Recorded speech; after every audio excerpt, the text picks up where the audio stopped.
আপনারা দেখছেন news now, খবরের নতুন ভাষা।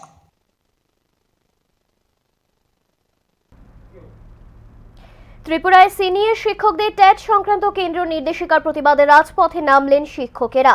কেন্দ্রের অর্ডিন্যান্সের মাধ্যমে সিনিয়র শিক্ষকদের ট্যাট পরীক্ষা থেকে সম্পূর্ণ অব্যাহতির দাবিতে আগরতলায় যৌথভাবে মিছিল এবং সমাবেশের আয়োজন করে টিজিটিএ এবং টিটিএ। তারা শিক্ষক স্বার্থে নতুন নির্দেশ বাতিল করার দাবি তুলেছেন। কেন্দ্রীয় সরকারের টেট সংক্রান্ত নির্দেশিকার বিরুদ্ধে সরব হলেন ত্রিপুরার সিনিয়র শিক্ষকরা।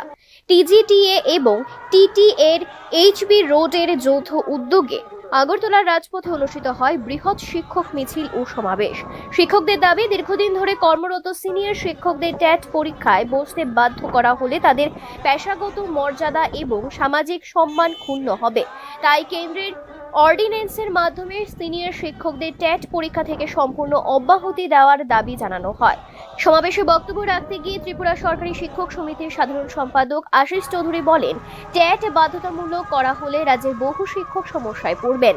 তার দাবি, অনেক শিক্ষক উচ্চ মাধ্যমিকে 50% নম্বর পাননি, অনেকে 2 বছরের ডিএলএড প্রশিক্ষণও নেননি।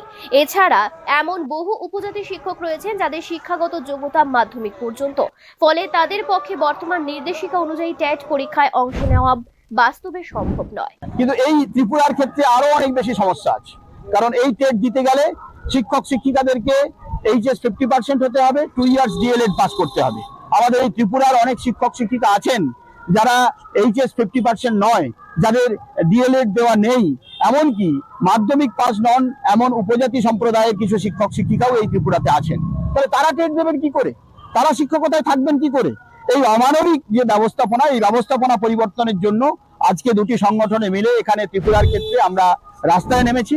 এই পরিস্থিতিতে সিনিয়র শিক্ষকদের স্বার্থে কেন্দ্রের কাছে দ্রুত ট্যাট থেকে সম্পূর্ণ অব্যাহতির দাবি জানিয়েছেন আন্দোলনরত শিক্ষকরা। পাশাপাশি বিষয়টি মানবিক দৃষ্টিভঙ্গিতে বিবেচনা করে দ্রুত প্রয়োজনীয় পদক্ষেপ গ্রহণেরও আবেদন জানানো হয়েছে।